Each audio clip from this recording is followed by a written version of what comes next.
제가 보기에는 한 87세까지 살다가 죽는 게 제일 좋은 것 같아. 87세. 아주 딱 좋은 나이가 87세예요. 죽기 딱 좋은 나이가 87세 같아. 그거 넘었으면은 정말 안 보이고 안 들리고 불편해요. 그래서 87세까지 건강하게 살다가 행복하게 떠나는 그런 마음가짐이 제 생각에 참 중요한 것 같아요. 사실 지난 2017년 4월 10일 날 우리 아버지께서 세상을 떠나셨어요. 올해 떠나신 거죠. 올해 떠나셨는데 우리 아버지는 평생 쌍시옷 소리를 한 번도 하신 적이 없어요. 예, 아버지 입에서 욕을 들어봤던 적이 없어요. 쌍시옷 소리를 한 번도 들어본 적이 없어요. 내 자식을 키울 때 매질 한 번 하시지 않으셨어요. 그리고 우리 아버지는 참 남 욕을 하신 적이 없어요. 보통 뭐 누구 욕도 하고 정치인 욕도 하고 뭐 세상도 욕하는데 한 번도 욕하신 적이 없어요.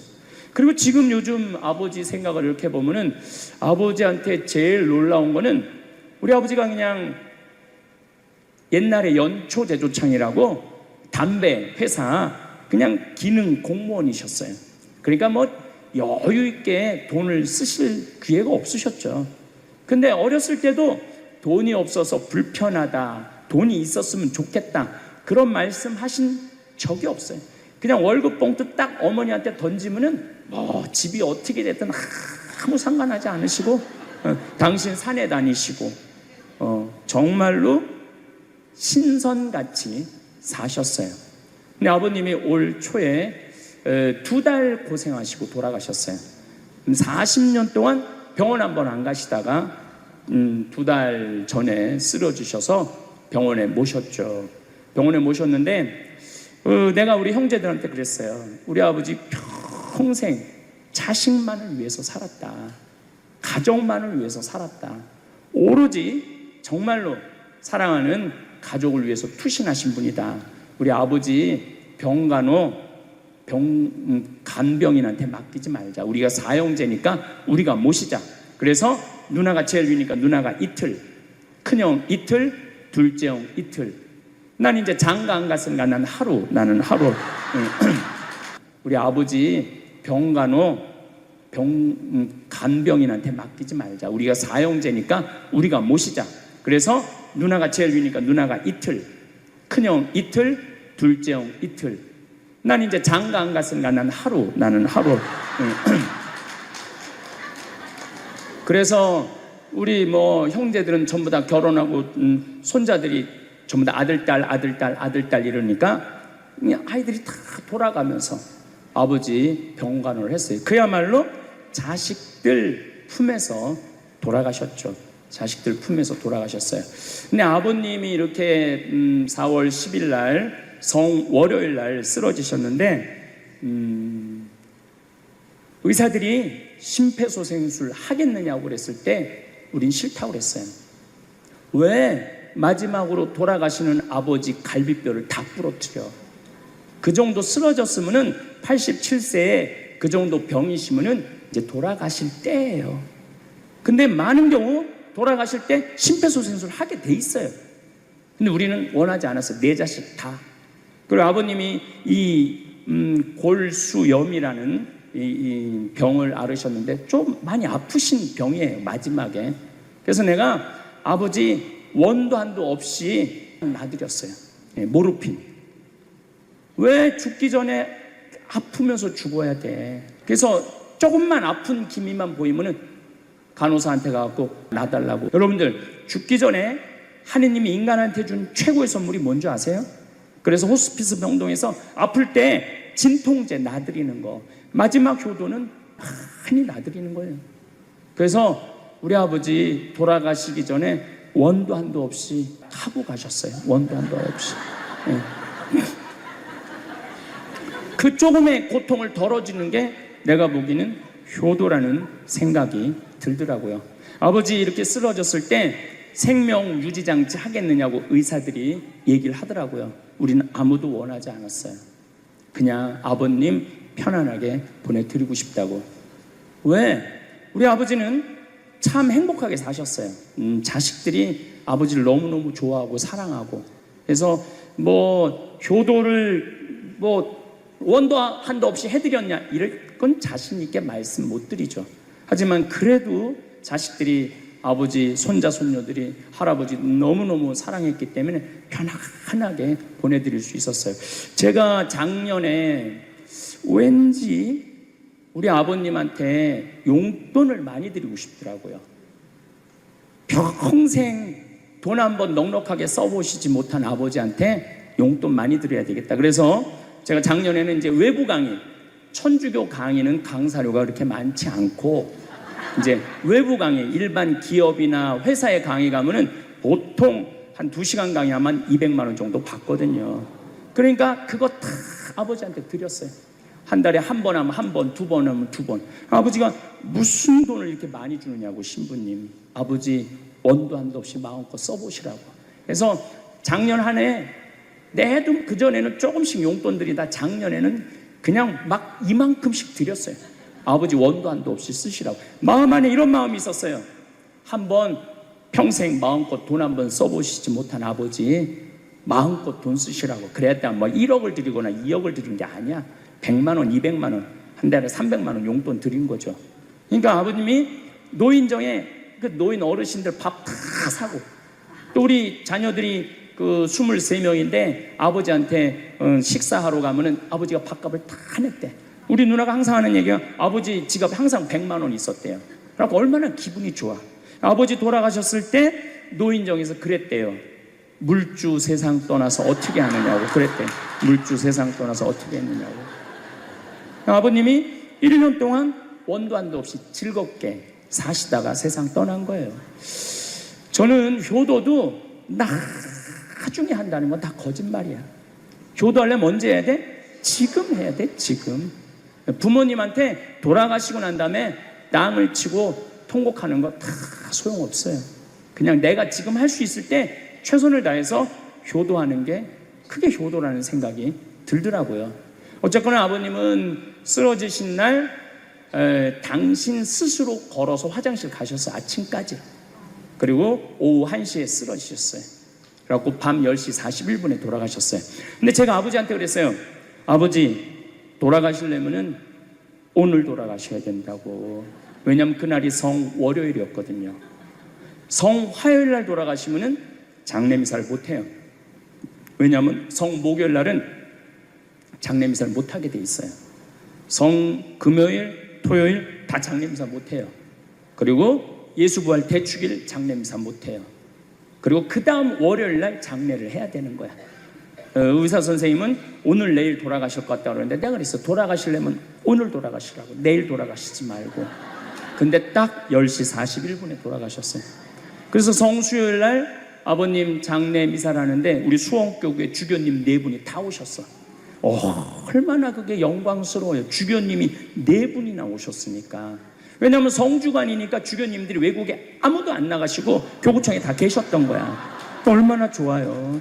주교님 4분이 다 오셔서 미사를 봉헌해 주시니 얼마나 축복된 아버지예요. 또 신부님들이 많이 오셔갖고 그 성당에 수원 정작 꽃매 성당인데 꽤 그래도 큰 성당인데 신부님들이 꽉 차갖고 젊은 신부들이 지하에서 미사를 봉헌했다는 거예요. 그것처럼 축복이 어디 있어요. 그냥 하루라도 더 살라고 용 쓰다가 화요일 날 돌아가셨으면은 7일장 하는 거예요. 7일장. 하루라도 더 살라고 용을 쓰셨으면은. 근데 우리 아버지는 정말로 살아있을 때도 나한테 행복을 주시는데 떠나실 때도 행복하게 떠나시더라고요. 여러분들도 마찬가지예요. 여러분들도 살아있을 때도 행복하게 사시고 죽을 때도 행복하게 죽으세요. 괜히 안 죽으려고 이렇게 용 쓰고 저렇게 용 쓰다가 누워서 10년 동안 똥오줌 싸기 시작하면요, 그때부터는요 지옥이야, 지옥. 여러분들은 제일 좋은 거는 자다가 주무시다가 죽는 거예요. 그런데 갑자기 돌아가시면 자식들이 너무 힘들으니까 그저 3개월 정도 앓으시다가 돌아가시면은 자식이 이별할 시간을 주는 거예요. 자식 이별할 시간 주는데 3개월이 넘었으면 그때부터 우리 아버지 언제 죽나. 내가 며칠 전에 들은 얘기예요. 멀쩡한 집에 딸 둘이 무당한테 가갖고 그랬대요. 우리 엄마 언제 죽느냐고. 그래서 무당이 그랬대요. 엄마가 지금 아프냐고. 안 아픈데 너무 건강한데 우리를 너무 힘들게 해갖고 언제 죽는지 너무 궁금해서 와봤다고. 이게 부모 자식지간의 일이야. 부모 자식지간의 일이야. 그러니까 여러분들은 이제 자식한테 뭘 기대서 산다는 생각 꿈도 꾸지 말고, 죽을 때도 자식한테 효도받는다는 생각 하지 말고 여러분들이 알아서 미리 써놓으세요.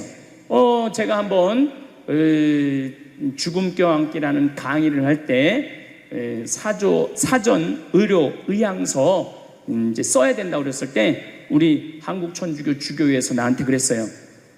그런 거 하면 안 된다고. 그래서 방송에서 뺐어요.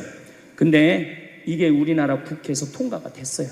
내년 2월 달부터는 내가 이거는 멀쩡한데 나는 그냥 죽겠다 이게 아니고 위암 말기야, 사기야, 더 이상 치료해봐야 의미가 없어. 그럼 난 더 이상 치료 원하지 않는다. 그냥 편안하게 하느님 곁으로 갈 수 있도록 날 좀 도와줘라. 그렇게 해놓으면은 더 이상 치료 안 하는 거예요. 이게 사전 의료 의향서라는 거예요. 그러니까 연명 치료 안 하겠다는 거. 억지로 산소호흡기 돼갖고 5년 10년 누워서 본인 괴롭지 않도록. 그러니까 여러분들도 우리 천주교에서는 끝까지 치료해야 된다고 그러는데 내가 보기엔 이거 정말로 생각해 봐야 돼요. 아니 위암 말기인데 온몸에 암이 다 파졌는데 뭐하러 치료를 해요. 그냥 죽어. 그냥 죽는 것도 제가 보기엔 좋은 거예요. 죽는 것도. 그 엘리자베스 퀴를러 로스는 호스피스 유명한 시카고 대학의 호스피스 박사가 있어요. 이분은 2,500명 죽었다 살아난 사람들, 2,500 죽었다 살아난 사람들 여러분들 많은 거 아시죠? 왜 죽었다 살아난 사람들이 많아요? 심폐소생술 때문에. 의술이 좋아갖고 죽었다 다시 살아난 사람들 2,500명을 조사를 해봤어. 근데 죽었다 살아난 사람들의 경험, 하늘나라에 대한 경험을 얘기를 들어보니까 너무 평온하고 너무 행복하다는 거예요. 그리고 죽으면은 바로 몸에 빠져나가서 자기를 본대요. 자기를. 그래갖고 여러분들 죽은 사람들 그 주위에서 이 친지들이 하는 말이 다 들린대. 그 몇 분 동안 하늘나라 올라가기 전에 몇 분 동안은. 그러니까 절대 죽은 사람한테 그렇게 살더니 참 잘 죽었다 그런 소리 하면 안 된다는 거예요. 끝까지 좋은 소리를 해야 된다는 거예요. 사랑한다, 고맙다, 하느님 품으로 가라, 예수님 마리아 요셉한테 가라, 정말로 기도해 줄 테니까 이렇게 말해야지. 그렇게 우리를 괴롭히더니 이렇게 죽는다고 정말로 지옥에 갈 사람이라고 이렇게 말하면은 다 영원히 듣는다는 거예요. 그리고 죽었다 살아난 사람들의 아주 기가 막힌 얘기는 안 못 보는 사람은 죽으면 다 보인다는 거예요. 눈이 다 보인다는 거예요. 그게 그냥 하는 게 아니라 다시 살아 돌아와서 아무것도 못 봐. 근데 의사가 무슨 반지를 어떻게 꼈고 이 병원이 어떻게 생겼고 누가 어디 자리에 있습니까지 다 아는 거야. 죽었다가 죽으면은 눈이 보이는 거야. 다리 없는 사람은 자기 다리가 있다는 거예요. 듣지 못하는 사람은 듣고, 아픈 사람은 아픈 부위가 다 없어진다는 거야. 그러니까 여러분들 지금 살아있으면서 몸에 허리도 아까 할아버지 한 분 안수해달라고 그래갖고 허리가 막 이렇게 구부러진 사람 죽으면 딱 펴진다는 얘기예요. 그러니까 완전히 사도 바오로의 말씀처럼 새로운 모습으로 변하는 거야. 죽으면 끝이 아니야. 하느님께로 가는 여행의 시작이에요. 그러니까 죽는 거를 막 그냥 밀어내시지 마세요. 한 70년, 80년 살았으면 살 만큼 살지 않았어? 그렇죠? 뭐하러 200년을 살아? 뭐하러 300년을 살아? 또 200년, 300년 사는 것도 좋아요. 그런데 정말로 감동 속에서, 행복 속에서, 사랑 속에서 200년, 300년을 살면 좋지. 근데 여러분들 한 200살 되면 여러분들하고 놀아줄 사람이 몇 명이나 될 것 같아? 200살 된 사람하고. 그 외로움 속에서 사는 거예요. 그래서 자연의 순리를 따르고 사는 게 가장 좋은 거예요. 자연의 순리를. 그래서 사는 만큼 살다가 떠날 때 이제 누구한테 간다고 생각하면 돼? 하느님 아버지한테로 간다고 생각하면 돼. 그래서 죽는 게 결코 나쁜 게 아니에요.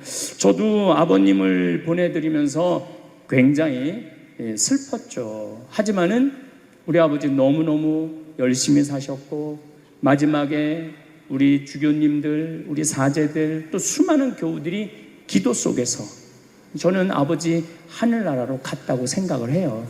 또 아버지는 살아생전에 고향이 경상도 함양인데 어머니가 이미 가묘를 다 해놨어, 고향에다가. 근데 아버지는 고향에 가기 싫다는 거예요. 어머니는 고향에 가고 싶고, 죽으면은. 그래서 아버지는 나는 고향에 안 가. 어머니 왜 안 가냐고 그 고향에 그 좋은 산소 써놓고 약간 맨날 두 분이 간다 안 간다 그러시더라고요. 난 그 얘기를 들을 때마다 참 웃기더라고요. 왜 웃기냐면은 갔다가 모셔다가 묻는 건 우린데 본인이 간다고 가고 안 간다고 안 가. 우리가 모시는 대로 가는 거지. 근데 작년에 아버님이 굉장히 건강하셨어요. 올해 쓰러지시기 전에. 근데 아버님 말씀이 제 귀를 울리더라고요. 그래서 우리 천주교 수원교구 안성 천주교 공원묘원에 갔어요. 꼭 우리 후배 신부님한테 제일 좋은 자리를 좀 봐줘라. 딱 갔는데 정말로 산소 자리가 좋더라고요. 그냥 양지 바른데 앞에 우리 아버지가 참 파란 걸 좋아하셨는데 그 아버님 내가 산소 자리 본데 앞에 파란 골프장이 쫙 보여. 얼마나 좋은지. 그래갖고 아무도 몰래, 우리 가족 아무도 몰래 내가 예약을 해놨어요. 그럼 아버님 돌아가셨을 때 안성 천주교 공원묘 모셨죠. 아버님이 왜 고향에 가기 싫어하셨느냐면은 우리 큰할아버지, 둘째 할아버지가 셋째 할아버지까지 있었는데 큰할아버지가 딸만 6을 낳았어요. 둘째 할아버지는 아들을 3을 낳았는데 둘째 할아버지 첫째 아들이 우리 아버지야. 근데 1930년, 우리 아버지가 30년생이시니까 87세니까 그때는요 장손집에 아들이 없으면 8살 이전에 큰아버지 집에 가서 양자로 자라야 돼. 아버지는 그랬던 거예요. 그래서 친어머니 아버지 밑에서 못 자라셨어. 그래 고향이 싫은 거야. 그래서 난 고향에 안 간다고. 근데 제 생각에는 그 아버님의 마음을 헤아려 주는 게 난 예의라는 생각이 들더라고요. 그래서 아버님 원하는 대로 안성에 모셨는데 얼마나 좋은지 몰라요. 어제도 갔다 왔어요. 그냥 오며 가며 가는 길에, 강의 가는 길에 한번 가서 뵙고, 우리 아버님 마지막까지 담배를 피셨어요. 그것 때문에 돌아가신 거지만은, 그래갖고 어제도 담배 한 대 탁 물려드렸어요. 피시라고. 갈 때마다 담배를 한 대씩 물려드리세요. 무슨 얘기냐면 부모하고 자식은 살아서도 좋고 죽어서도 좋아야 돼. 그런데 부모님이 10년 동안 똥오줌 싸고 치매 걸려갖고 지겨워. 부모님 찾아오지도 않았어. 그래갖고 부모님이 돌아가셨어. 그럼 자식이 땅을 치고 불효한 것에 대해서 울면서 통곡해.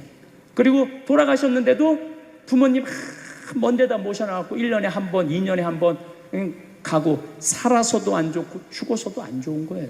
그러니까 여러분들은 살아서도 좋고 죽어서도 좋은 부모 자식 관계를 유지하려면 죽음에 대해서 생각을 많이 하셔야 돼.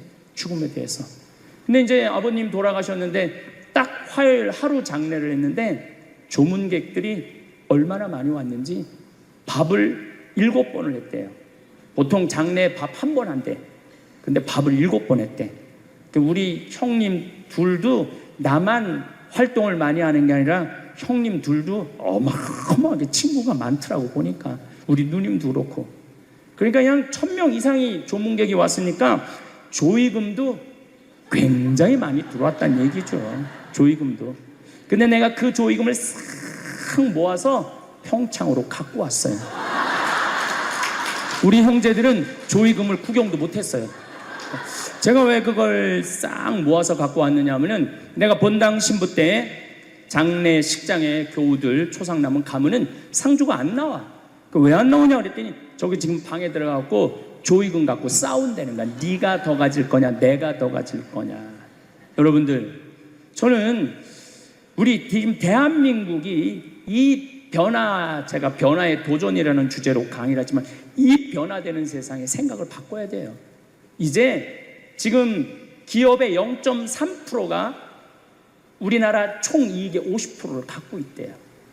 그러면 그 0.3% 되는 대기업가들이 다 가난한 사람을 위해서, 나라를 위해서 세금을 내놔야 돼요.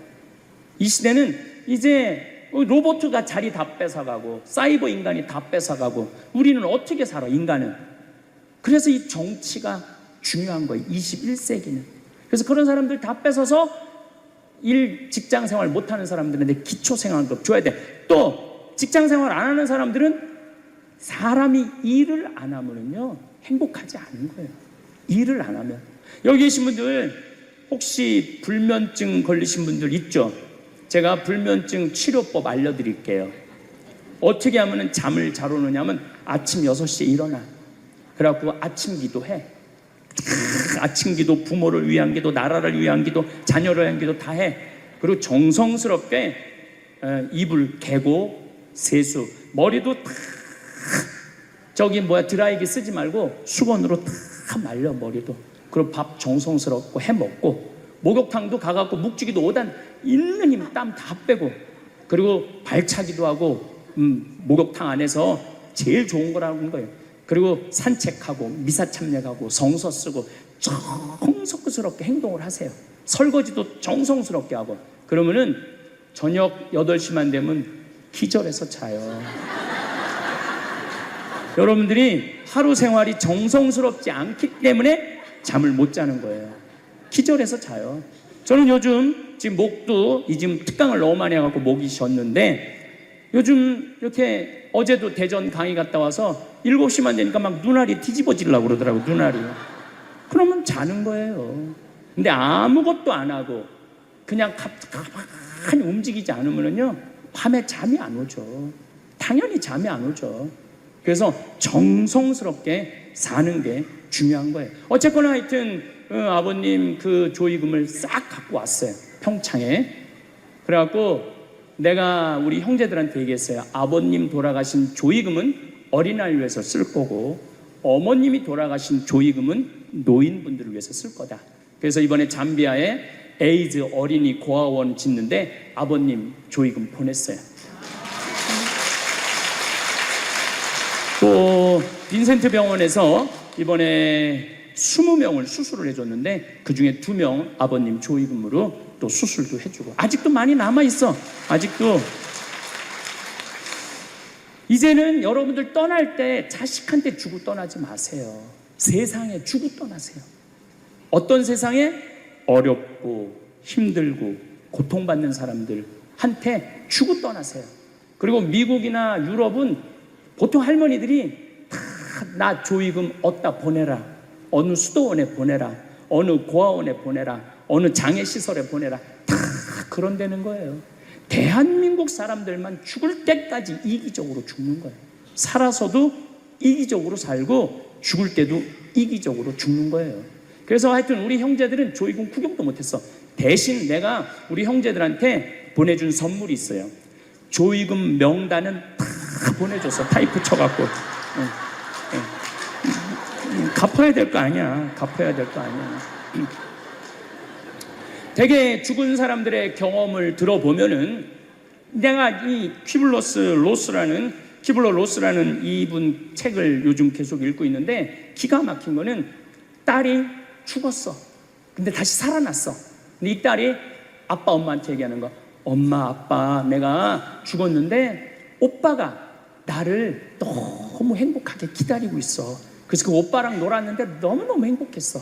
근데 이 엄마 아빠는 너무너무 놀란 거예요. 왜 놀랐느냐 하면은 이 아이가 태어나기 전에 오빠가 죽어갖고 단 한 번도 오빠 얘기를 한 적이 없거든. 근데 죽어서 그 오빠가 기다리고 있는 거예요.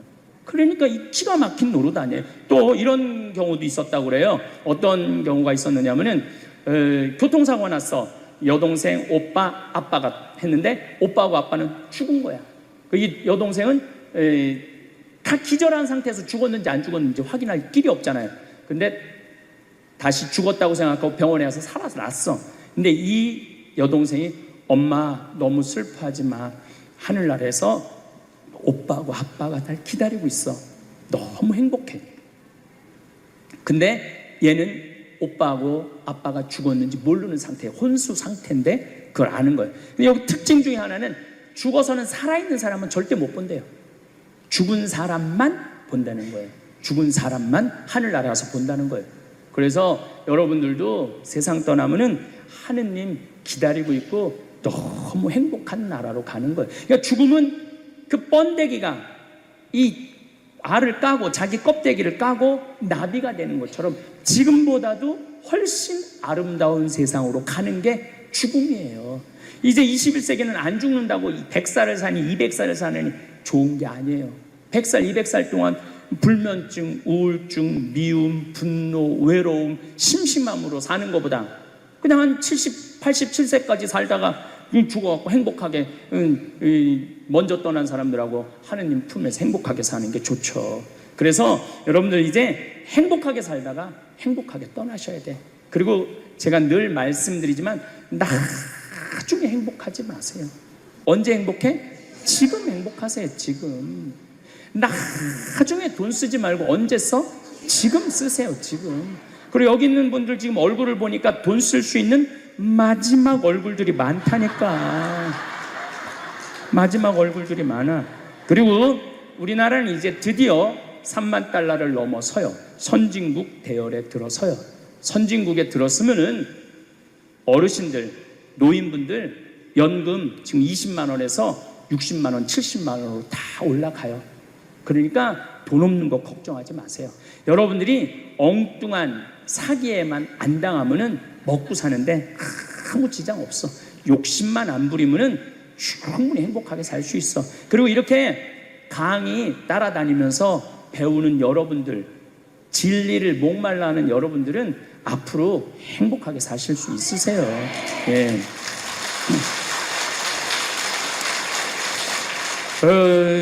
인생의 주인공은 나야. 내 자식이 아니고 내 남편이 아니고 내 아내가 아니야. 내 행복은 누가 책임지느냐 하면 내가 책임지는 거야. 내가 지금 불행한 거는 남편 탓도 아니고 자식 탓도 아니고 누구 탓이야? 내 탓이야. 왜? 나를 위해서 쓰는 법을 배운 적이 없어. 나를 위해서. 버는 법은 배웠는데 쓰는 법을 배운 적이 없어. 본인들을 위해서 쓰세요. 자, 1960년대, 70년대는 열심히 살아야 돼. 너 정말로 아끼고 살아야 돼. 가난했을 때 얘기예요. 이제 3만 달러가 넘었을 때는 이제는 재밌게 살고 행복하게 살고 의미 있게 살고 나누고 살아야 돼. 언어가 이제는 바뀌어야 돼. 우리나라가 아프리카에 있는 웬만한 나라들보다 못 살았어요. 아프리카에 있는 웬만한 나라보다 못 살았어. 전쟁 끝나고 난 다음에 정말로 허리띠 졸라 매가면서 잘 살아보자고. 우리도 한번 잘 살아보자고. 그래갖고 너무 가난한 나라에서 올해 우리가 3만 달러를 넘었을 거라고 그래요. 3만 달러를 넘었으면은 드디어 선진국에 들어서는 거예요. 가장 가난한 나라에서 선진국까지 변화를 여러분들은 경험하고 계신 거예요.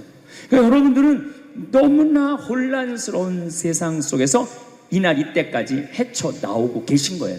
근데 문제는 이제 2020년부터 펼쳐질 4차 산업 시대, 이것까지 살아야 되니까 얼마나 복잡해. 이것까지 살아야 되니까 그냥 중간에 살다가 죽으면은 이 꼴 저 꼴 안 보고 그냥 좋은데, 아니 안 죽으면서 지금 70대 후반 되신 분들 앞으로 보통 20년 정도 더 사실 거예요. 70년대 후반 되신 분들. 근데 60대 되신 분들은 120살까지 거의 살 거예요. 지금 60대 되신 분들은. 그리고 재수 없는 60대들은 200살까지 살 거예요. 200살까지. 재수 없는 60대들은 그 이야기를 제가 오늘 하려고 그러는 거예요. 자, 제가 한 10년 전에 평화방송에 이런 강의를 했었어요. 아마 또 평화방송에서 계속 틀어주니까 그 내용이 나올 거예요. 10년 전에 한 얘기예요.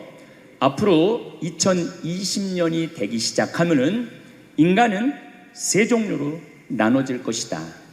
DNA 조작 인간. 이제 DNA를 조작할 수가 있어요. 우리가 눈을 밝게 할 수도 있고, 귀를 잘 들리게 할 수도 있고, 근육이 완전히 이 아놀드 슈왈거네처럼 근육이 막 이렇게 튀어나오게 할 수도 있어요. 운동 안 해도 DNA 조작 인간. 옛날에는 DNA를 한번 내가 DNA가 어떤지 검사하려고 그러면은 2억 내지 3억이 들었어. 그런데 지금은 내 DNA를 검사하는데 얼마면 검사할 수 있냐면 5만 원이면 검사할 수 있어요. 5만 원이면. 세상이 엄청 변한 거예요. 그래서 이제는 지금 태어나는 아이들은 이제 아파서 병원 가는 일은 거의 없을 거예요. 미리 병원에서 전화를 해요. 너 요때쯤 심장마비가 올 DNA가 있다. 와서 고쳐라. 그럼 DNA 조작만 하면 심장마비가 넘어가는 거예요. 그러니까 안젤리나 졸리라는 미국의 영화 배우가 있어요. 2010년에 유방을 잘랐어요. 왜냐하면 DNA 검사를 해보니까 언니도 그렇고 엄마도 그렇고 유방암이 있는 거야. 본인도 유방암에 걸릴 확률이 있는 거야. 그래서 유방을 자른 거예요. 그러니까 미리 병을 예방을 하는 시대가 오는 거예요. 그게 DNA 조작 인간이에요. 근데 우리 교회는 그런 걸 절대 허락하지 않죠. 절대 허락하지 않는데 절대 현대인들은 할 거라는 거예요. 그 다음에 두 번째 인간은 어떤 인간이냐면 사이버 인간, 기계 인간이에요. 인공지능 로봇 인간. 그래갖고 이 인공지능 로봇 인간이 나오면은 안 그래도 1940년서부터 지금까지 복잡 다단한 세상을 살아왔는데 이제 로봇하고 같이 살게 되는 세상이 이제 곧 이제 되는 거죠. 그리고 이제 세 번째 인간은 오리지널 인간. 여러분들, 저나 여러분들. 근데 누가 제일 떨어지느냐? 오리지널 인간이 제일 떨어질 거예요. 그래서 앞으로는 이제 어떤 세상이 제일 걱정되는 게 뭐냐면은 로봇가 공장에서 일하는 거예요. 로봇가 공장에서 일을 하게 되면은 많은 노동자들은 일자리를 잃어버려요. 현재 몇 명 정도 일자리를 잃어버릴 걸로 예상을 하냐면 8억 명 정도가 일자리를 잃어버린대. 8억 명. 그러니까 노동자의 4명 중에 1명은 일자리를 잃어버리는 거. 이거 보통 심각한 문제가 아니에요. 그래서 이제 웬만한 사람들은 공장에서 일할 수가 없어. 누가 다 일을 해? 로봇가 다 하니까. 그리고 요즘 그 조그만 회사 사장들 말을 들어보면은 요즘 뭐 노동자들 옛날에는 죽으라고 일했는데 아침에 잠깐 나가서 커피 마신다고 와서 커피 한 잔 마시고 또 잠깐 나가서 좀 일하는 척하고 들어와서 밥 먹는다고 그러고 또 조금 나가서 뭐 그러니까 돈 주고 일을 시킬 수가 없다는 거예요. 그러니까 만약에 로봇가 일을 하면은 사람을 시키겠느냐? 로봇을 시키겠느냐? 당연히 로봇을 시키는 거죠. 그러니까 점점 사람이 일자리를 빼앗길 것이라는 거예요. 로봇을 쓰는 사장들은 돈을 어마어마하게 벌고 그런 자본이라든지 그런 능력이 없는 사람들은 무지무지하게 가난하게 사는 거예요. 이제 앞으로 여러분들이 5년 후, 10년 후에 볼 세상이 그렇다는 거예요. 그래서 요즘 세계적으로는 어떤 정치적인 시도를 하느냐면은 그럼 일자리 없는 사람들은 먹고 살아야 될 거 아니야. 사람인데. 그래서 로봇한테 세금을 매기는 거예요. 그래갖고 로봇가 만약에 일을 하면은 저 로봇한테 100만 원 세금을 매기는 거야. 그 로봇한테. 그래갖고 그 100만 원을 누구한테 줘? 일 못하는 사람한테 주는 거예요. 그게 기초생활 수급이라는 거예요. 기초생활 수급. 그러니까 기초생활 수급을 이제는 뭐 10만 명, 100만 명이 받는 게 아니라 8억 명, 10억 명이 받는 세상. 그러니까 이제 앞으로 미래에 펼쳐질 세상은 지금 생각하는 거라고 너무 다른 세상이 되는 거예요. 두 번째는 어떤 세상이 오느냐면 로봇하고 공존하는 세상. 벌써 초등학교는 선생님이 공부를 가르치지 않고 로봇가 학생들한테 공부를 가르치는 학교가 나왔어요. 로봇가 애들한테 수학을 가르치고 영어를 가르치는 거예요. 발음도 훨씬 좋고, 그리고 이 로봇의 장점은 뭐냐면은 차별하지 않아. 로봇은 얘가 뭐 부잣집 아들이든지 얘가 공부를 못하든지 잘하든지 차별하지 않는 거예요. 그리고 웬만한 선생님보다 훨씬 잘 가르친다는 거예요. 그러니까 이제는 로봇가 교사가 되는 그런 시대가 온 거예요. 또 이제는 앞으로는 무슨 세상이 될 거냐면 어린아이들 돌보는 보모가 누가 돌보느냐면 로봇가 돌보는 거예요. 나 동화책 읽어줘. 그럼 엄마는 나 바빠 짜증나. 아이 너 잠이나 자. 이런데 보모 로봇은 나 동화책 읽어주면 아주 부드러운 소리로 짜증 한번 안 부리고. 그러니까 애가 엄마를 좋아하는 것보다는 누구를 더 좋아해? 로봇 보모를 더 좋아하는 거야. 나 엄마 필요 없다고. 이거 정말 우스갯소리가 아니라요, 진짜 벌어질 일이에요.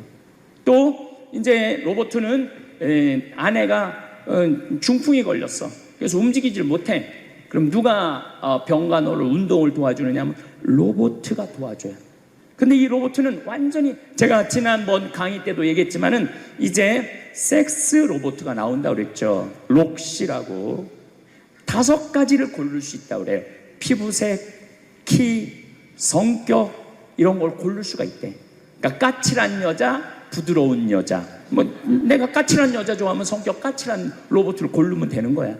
근데 문제는 아내가 아파. 남편은 나가서 돈 벌어야 돼. 그래서 로봇을 하나 도우미 로봇을 했어. 근데 이 로봇은 아내를 너무 따뜻하게 해주는 거야. 그러니까 아내는 자꾸 남편한테 실망하는 거야. 자기 힘들다고 들어가서 자고. 근데 로봇은 나 좀 주물러 달라 그러면 언제든지 와서 주물러 주잖아요. 그러니까 남편한테 당신 나 필요 없다고, 나 이혼하고 싶다고. 그러니까 로봇하고 사람하고 혼동하는 세상이 오는 거예요. 로봇하고 사람하고. 그리고 더욱 2040년이 되면은 이 로봇가 감정까지 느껴. 사랑까지 할 수 있다는 거예요. 사랑까지. 아내 역할을 다 할 수 있는 세상이 온다는 거예요. 저 신부님 너무 앞서 나가는 거 아니야. 앞서 나가는 거 아니에요. 지금 미래 과학자들은 다 그런 세상이 온다고. 근데 이게 먼 미래가 아니라 바로 코앞에 와 있다는 거예요. 바로 코앞에 와 있다는 거예요. 3D 프린터기로 콩팥 만들 수 있어요. 간 만들 수 있어요. 요즘 시도하는 건 심장까지 만들어 갖고, 이제 앞으로는 이제 여러분들이 이제 한 90살쯤 되면은 85살쯤 돼도 그럴지 몰라. 생일날 아버지 이번 생일에 아버지 간 좀 갈아드릴게요. 그래갖고 간 갈아주고, 내년에는 심장 갈아드릴게요. 심장 갈아주고. 그런 세상이 올 가능성이 굉장히 많아요. 그럴 세상이. 참 이게 오래 사는 게 2045년까지만 살면은 안 죽는다는 거예요. 2045년. 그러니까 내가 80살까지만 나도 살면 어떻게든지 버티면은 안 죽을 수 있다는 거. 80살까지만. 앞으로 펼쳐질 세상에 가장 걱정스러운 게 뭐냐면은 수명 연장이에요. 수명 연장. 여기 계신 분들 중에 아까도 말씀드렸지만은 100살, 120살, 정말로 재수 없으면은 200살까지 살 수 있는 분들이 많습니다.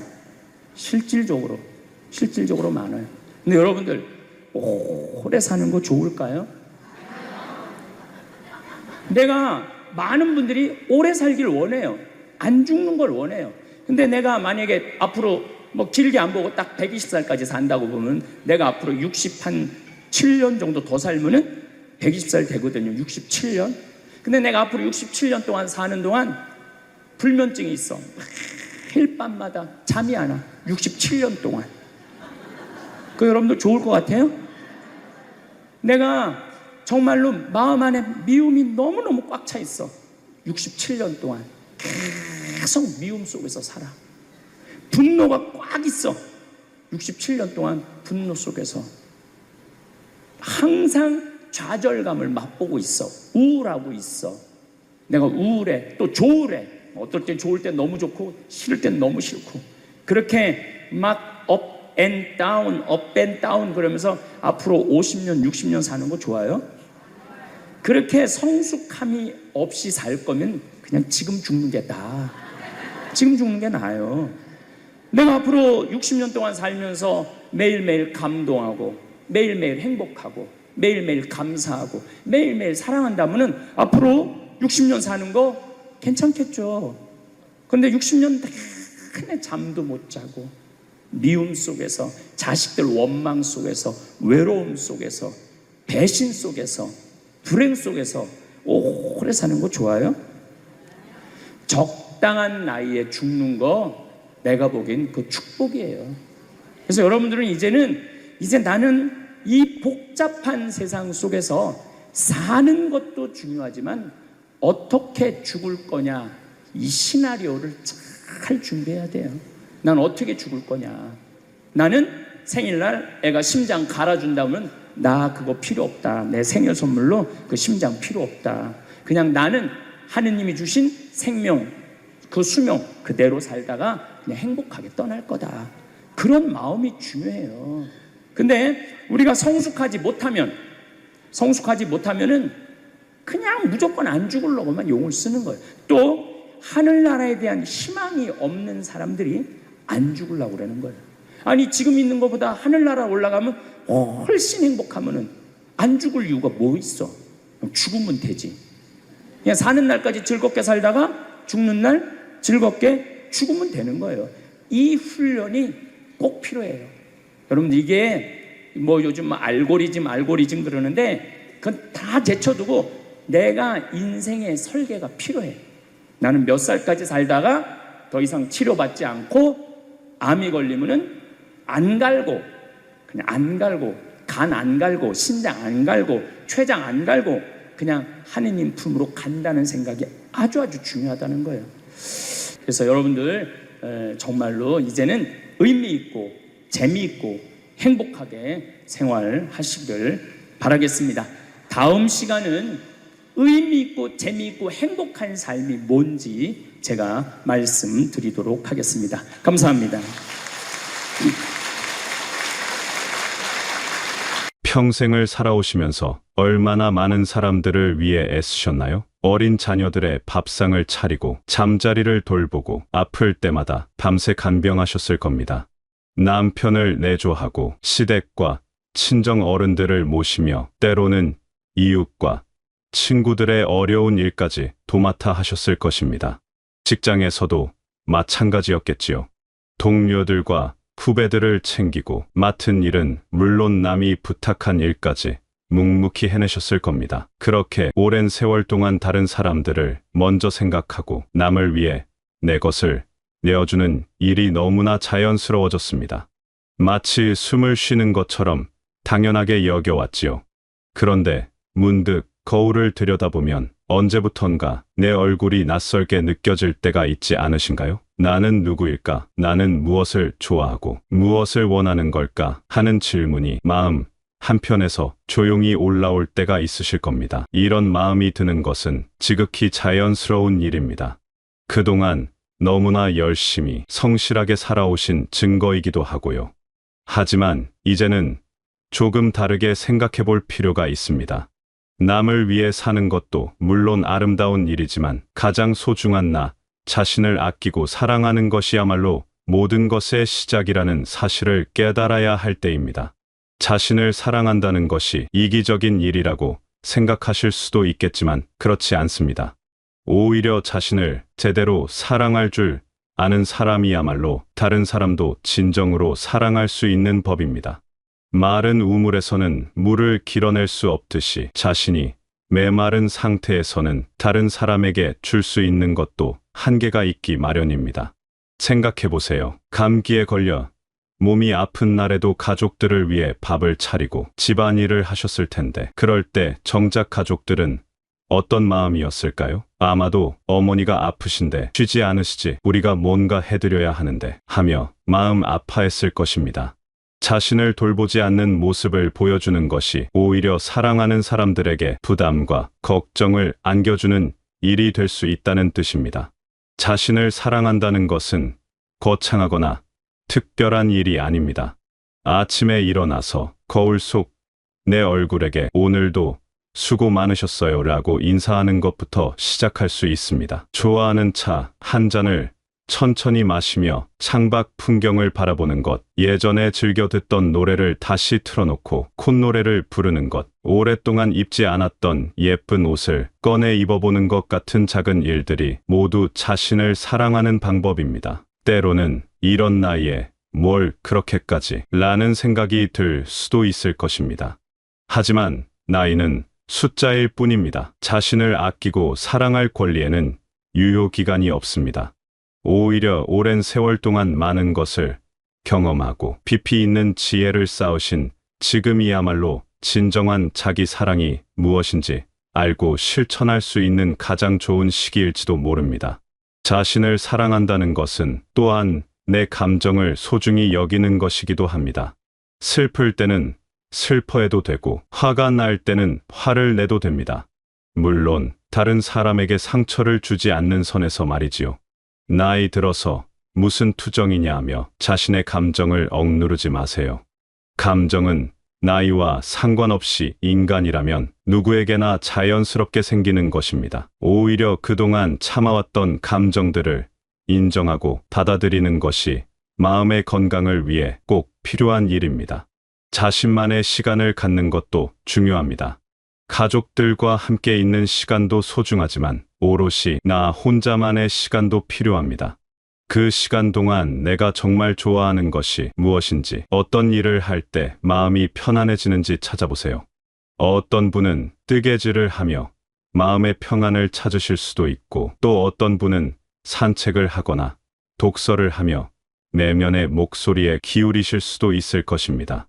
중요한 것은 해야 하는 일 때문에 하고 싶은 일을 계속 미루지 않는 것입니다.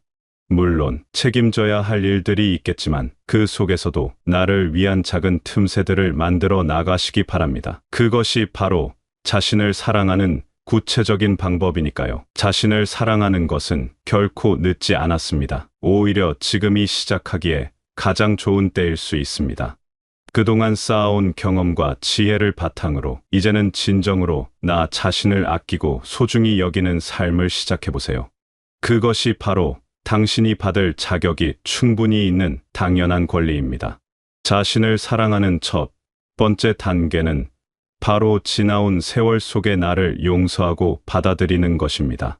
돌이켜보면 그때 왜 그랬을까? 다른 선택을 했다면 어땠을까? 하는 후회가 마음 한편에 자리 잡고 있지 않으신가요? 자녀를 키우면서 화를 낸 순간들, 남편과 다툰 기억들, 부모님께 효도를 제대로 못했다는 마음, 친구나 이웃에게 상처를 준 일들이 가끔씩 떠올라 마음을 무겁게 만들 때가 있을 것입니다. 이런 기억들은 마치 오래된 짐처럼 우리 마음속에 쌓여 있습니다.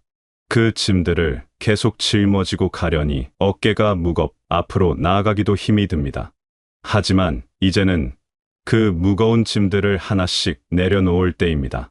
완벽하지 않았던 과거의 나를 따뜻하게 안아주고, 그때는 그게 최선이었어, 정말 고생 많았어 라고 말해주세요. 생각해보면 그 순간순간마다 최선을 다하려고 노력하셨을 겁니다.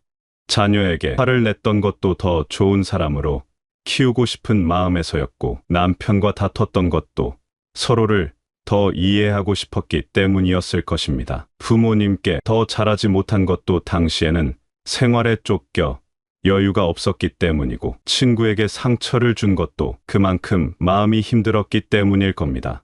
그 모든 순간들이 지금의 당신을 만든 소중한 경험들입니다.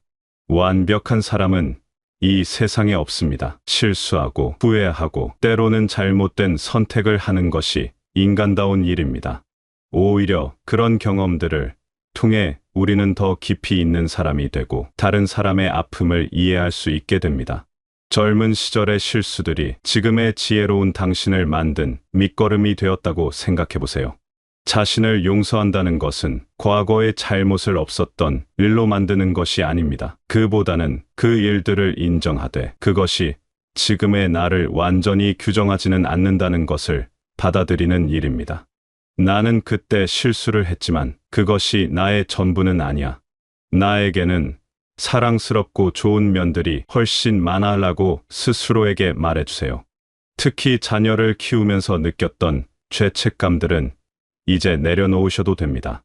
아이들이 아플 때 병원에 늦게 데려간 일, 바쁘다는 핑계로 함께 놀아주지 못한 시간들, 경제적으로 어려워서 원하는 것을 사주지 못한 기억들이 마음을 아프게 할 때가 있을 것입니다. 하지만 그 모든 순간에도 당신은 아이들을 사랑했고 그 사랑은 아이들에게 분명히 전해졌을 것입니다.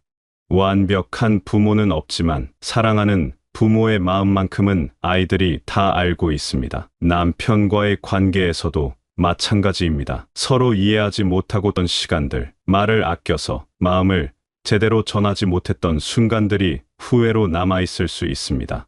하지만 그것도 서로를 사랑했기 때문에 생긴 일들입니다. 사랑하지 않았다면 화도 섭섭함도 없었을 테니까요. 그 모든 감정들이 결국 더 깊은 사랑으로 이어졌다고 생각해 보세요. 시부모님이나 친정부모님과의 관계에서 생긴 마음의 상처들도 이해할 만합니다. 서로 다른 세대, 다른 환경에서 자란 사람들이 함께 살아간다는 것은 쉬운 일이 아니니까요. 때로는 이해받지 못한다는 서운함도, 때로는 충분히 잘해드리지 못했다는 아쉬움도 있었을 것입니다. 하지만 그 속에서도 가족이라는 끈으로 묶여 함께 살아왔다는 것 자체가 큰 의미입니다. 친구들이나 이웃과의 관계에서도 마찬가지입니다. 오해가 생겨서 멀어진 친구, 무심코 한 말로 상처를 준 이웃이 있을 수 있습니다. 그런 기억들이 마음을 무겁게 할 때가 있지만 그것도 모두 인간관계의 자연스러운 모습입니다. 중요한 것은 그 경험을 통해 더욱 세심하고 따뜻한 사람이 되었다는 점입니다. 자신을 용서한다는 것은 또한 당시의 상황과 환경을 이해해주는 것이기도 합니다. 지금과는 다른 시대를 살아오셨습니다. 여성에 대한 인식도, 교육 환경도, 경제 상황도 모든 것이 달랐습니다. 그런 상황에서 최선을 다해 살아온 자신을 인정해주세요. 그때는 그럴 수밖에 없었어. 그래도 정말 열심히 살았어 라고 말해주세요. 때로는 다른 사람들과 비교하며 자책하는 마음도 들 수 있습니다. 저 사람은 나보다 자녀 교육도 잘하고 살림도 잘하고 인간관계도 원만한 것 같은데 나는 왜 이럴까 하는 생각 말입니다. 하지만 각자의 삶에는 보이지 않는 어려움들이 있습니다. 남의 삶과 비교하기보다는 내가 걸어온 길의 의미를 찾아보세요. 자신을 용서하는 과정에서 가장 중요한 것은 시간입니다. 오랫동안 마음속에 자리 잡고 있던 후회와 자책의 마음이 하루아침에 사라지지는 않을 것입니다. 그래도 괜찮습니다. 조금씩 천천히 자신에게 관대해지는 연습을 해보세요. 매일 아침 거울을 보며 오늘도 나를 사랑해주겠어라고 다짐하고 잠들기 전에는 오늘 하루도 수고했어라고 격려해주세요. 완벽하지 않은 나를 받아들이는 것, 그것이 바로 진정한 자기 사랑의 시작입니다. 실수투성이었지만 그래도 열심히 살아온 나를, 때로는 서툴렀지만 사랑만큼은 진실했던 나를 따뜻하게 안아주세요. 그 순간부터 새로운 삶이 시작될 것입니다. 과거의 나를 용서하고 받아들였다면 이제는 현재의 소중함을 깨달을 차례입니다. 우리는 종종 나중에 시간이 생기면, 아이들이 다 크면, 경제적으로 여유가 생기면 하며 행복을 미래로 미뤄왔습니다. 하지만 정작 그 나중이 되었을 때도 또 다른 핑계를 찾아 행복을 뒤로 미루고 있지는 않으신가요? 손자가 다 클 때까지, 건강이 더 좋아질 때까지, 집안일이 다 끝날 때까지 하면서 말입니다. 행복은 어디 먼 곳에 숨어있는 보물이 아닙니다. 바로 지금 이 순간에도 우리 곁에 작은 행복들이 가득 차 있습니다. 아침에 눈을 떴을 때 느끼는 감사함, 따뜻한 차, 찬잔의 향기, 창밖으로 보이는 계절의 변화, 가족의 안부 전화 한 통, 이웃과 나누는 짧은 인사 같은 것들 말입니다. 이런 작은 순간들이 모여서 우리 삶에 진짜 행복을 만듭니다. 생각해 보세요. 젊은 시절에는 아이들만 다 키우면 여행도 가고 취미 생활도 하고 남편과 둘이서 여유롭게 살 텐데 라고 생각하셨을 것입니다. 그런데 정작 그 시간이 되니 이제 와서 뭘 그렇게까지 하나 하는 마음이 들거나 건강이 예전 같지 않아서 하며 또 다른 이유로 미루고 계시지는 않나요? 이렇게 계속 미루다 보면 정작 소중한 지금 이 순간들을 놓치게 됩니다. 현재를 소중히 여긴다는 것은 거창한 일을 하라는 뜻이 아닙니다. 오히려 평범한 일상 속에서 작은 기쁨들을 발견하는 것입니다. 아침에 일어나 커튼을 걷고 햇살을 마주할 때 오늘도 좋은 하루가 될 것 같아 라고 속으로 말해보세요. 장을 보러 나갔을 때 싱싱한 채소들을 보며 이걸로 맛있는 반찬을 만들어야지 하고 기대해보세요. 손자가 전화를 걸어 할머니 오늘 뭐 하세요? 물어올 때 그 목소리가 주는 따뜻함을 충분히 느껴보세요. 많은 분들이 지금은 별일 없는 평범한 하루들이라고 생각하며 지나쳐버립니다.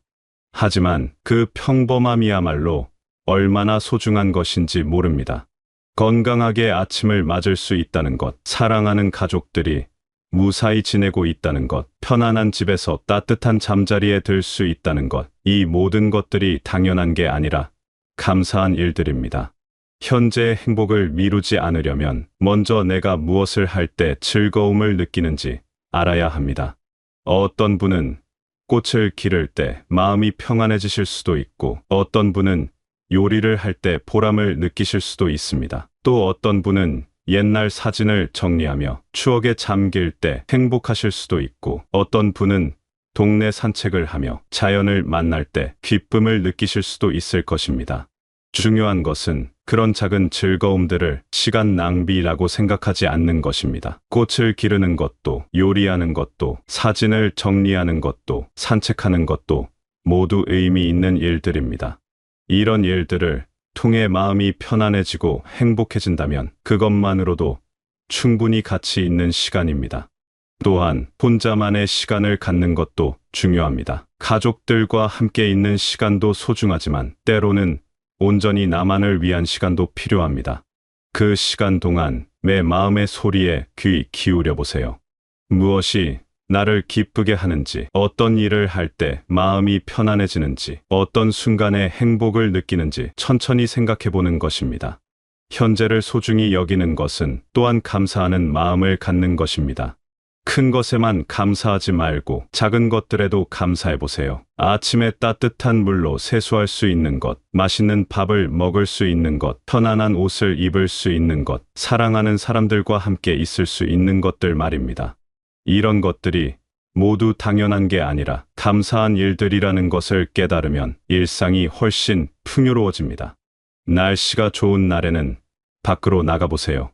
꼭 멀리 갈 필요는 없습니다. 집 근처 공원이라도 좋고 동네 한 바퀴라도 좋습니다. 바람이 얼굴을 스치는 느낌, 새들의 지저김, 나무들의 푸르름, 꽃들의 향기를 천천히 느껴보세요.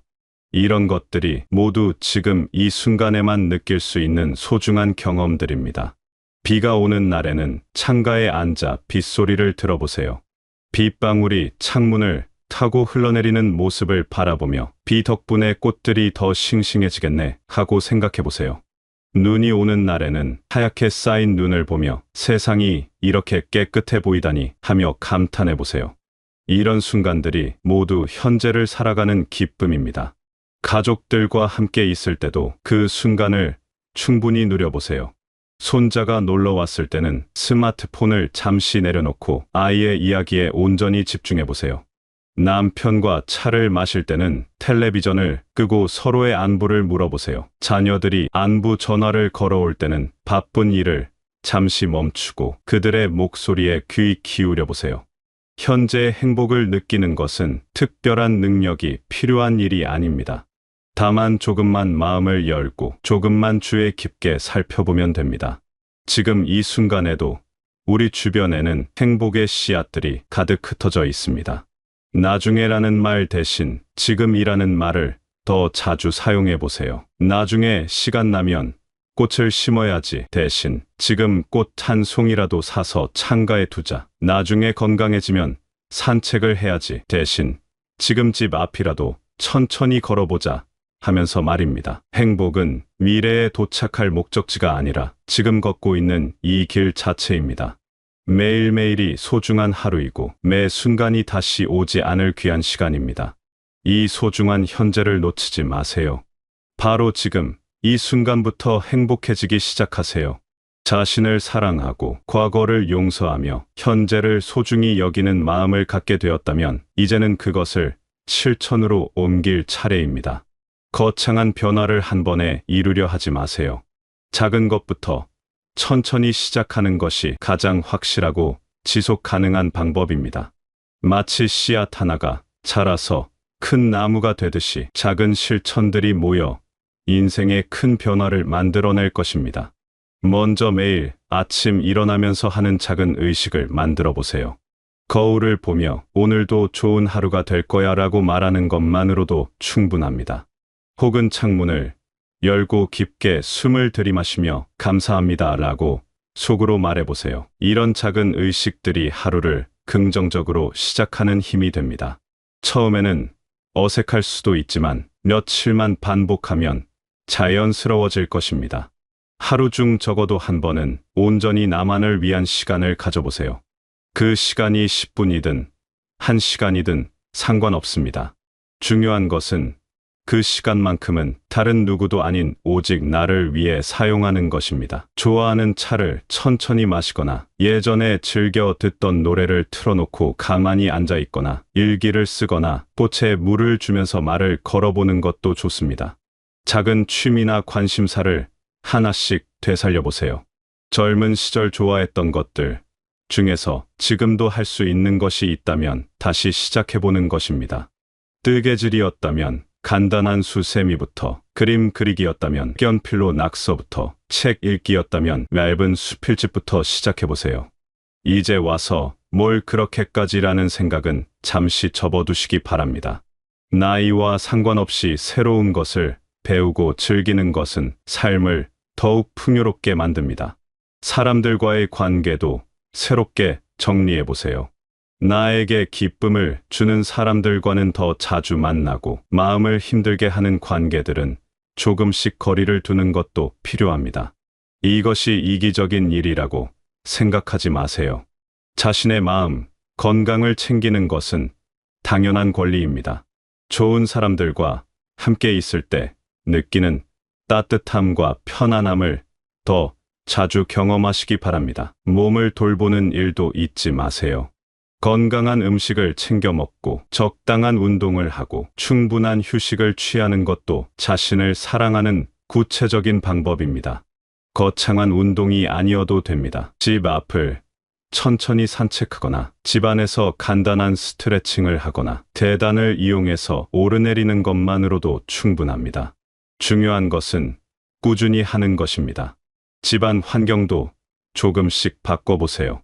오래된 물건들 중에서 더 이상 필요 없는 것들은 정리하고 그 자리에 작은 화분이나 예쁜 소품을 놓아보세요. 방 한 곳에 나만의 작은 공간을 만들어 보는 것도 좋습니다. 좋아하는 책 몇 권과 편안한 쿠션, 따뜻한 조명이 있는 작은 코너만 있어도 마음이 한결 편안해질 것입니다. 감사 인사도 더 자주 표현해 보세요. 가족들에게는 고마워, 사랑해라는 말을, 이웃들에게는 덕분에 잘 지내고 있어요라는 인사를 더 자주 건네보세요. 다른 사람들에게 고마움을 표현하는 것은 그들뿐만 아니라 나 자신에게도 좋은 기운을 가져다 줍니다. 감사의 마음을 말로 표현할 때마다 마음이 따뜻해지는 것을 느낄 수 있을 것입니다. 작은 목표들을 세워보는 것도 좋습니다. 이번 달에는 책 한 권 읽기, 이번 주에는 친구에게 안부 전화하기, 오늘은 30분 산책하기 같은 작고 구체적인 목표들 말입니다. 이런 목표들을 하나씩 달성해 나가면서 느끼는 성취감은 자신감을 키워주고 삶에 활력을 불어넣어 줄 것입니다. 때로는 새로운 사람들과 만나는 것도 좋습니다. 동네 복지관이나 문화센터의 프로그램에 참여해보거나 취미 모임에 나가보는 것도 새로운 자극이 될 수 있습니다. 처음에는 어색하고 부담스러울 수 있지만 비슷한 관심사를 가진 사람들과 이야기를 나누다 보면 새로운 즐거움을 발견할 수 있을 것입니다. 무엇보다 중요한 것은 이 모든 것들을 부담으로 생각하지 않는 것입니다.